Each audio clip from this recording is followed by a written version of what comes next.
حق۔ آج ہم بات کریں گے حق پر۔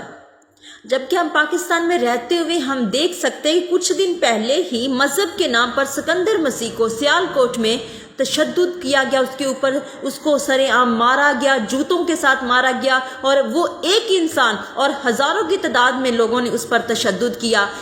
کون سا مذہب یہ تعلیم دیتا ہے کہ آپ کسی کو برہنگا کریں، آپ کسی کو جوتوں کے ساتھ ماریں، آپ کسی کو اس قدر تک اس پر تشدد کریں کہ اس کی جان تک لے لیں؟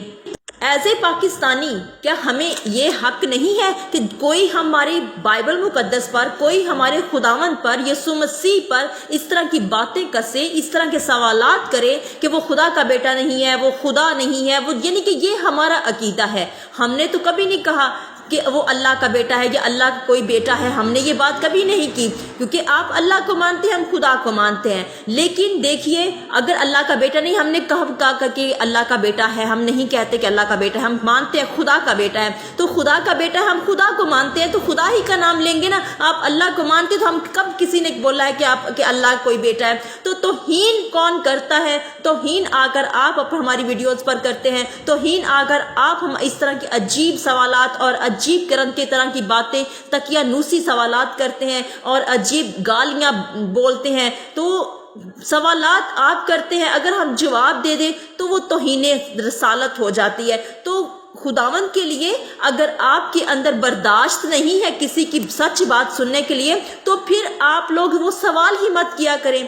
سوال کرنے کی آپ کے اندر طاقت ہوتی ہے، برداشت ہوتی ہے، تو پھر اگلا بندہ جس سے آپ سوال کریں وہ گنگا تو نہیں ہے، وہ بہرا تو نہیں ہے، وہ اندھا تو نہیں ہے، اس کو بھی خدا نے جذبات دیے، اس کو بھی فیلنگز دی ہیں، وہ بھی فیل کرتا ہے۔ آپ کے جو سوالات ہیں، آپ کی جو گالیاں ہیں، جو گلوچ ہیں، ان کا جواب دینے کی اس میں بھی ہمت ہے۔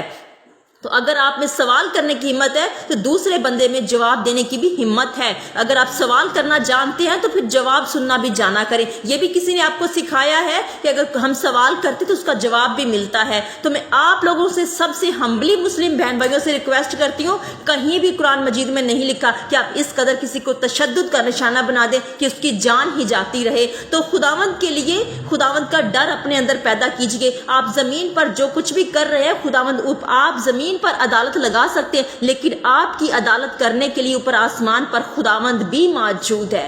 ٹھیک ہے؟ تو آپ جس کو مانتے ہیں، آپ اللہ کو مانتے ہیں، تو اللہ بھی دیکھتا ہے، وہ بھی دیکھتا ہے کہ آپ کس قدر اس حد تک تشدد میں یعنی کہ ملوث ہو جاتے کہ اس انسان کی جان لے لیتے ہیں۔ زندگی اور موت کا اختیار خداوند کے پاس ہے۔ اگر کسی نے برا کیا ہے اس دنیا میں رہتے ہوئے، چاہے وہ کرسچن ہے، چاہے وہ مسلم ہے، تو اس کا اجر اسی دنیا میں اس کو ملے گا، جب تک وہ اپنے گناہ کیا یعنی کہ جو بیج وہ بوئے گا اس دنیا میں رہتے ہوئے اپنی زندگی میں، وہ پھل جب تک خداوند اس کو دے گا نہیں، وہ آسمان پر اس کو نہیں اٹھائے گا۔ تو جو ہم اس دنیا میں بوتے ہیں وہی کاٹتے ہیں۔ تو خداوند کے لیے آپ کسی کی عدالت مت کیجیے، خداوند کو اس کی عدالت کرنے دیجیے، وہ انصاف کرتا ہے۔ ہم انصاف نہیں، ہم تو تشدد کرتے ہیں، ہم تو اس قدر تشدد کرتے کہ اس بندے کی جان لے لیتے ہیں۔ تو خداوند کے لیے جتنا پاکستان آپ کا ہے اتنا ہی پاکستان ہمارا ہے۔ ہمارے مسیحوں نے بھی بہت قربانیاں دی ہیں۔ تو خداوند آپ سب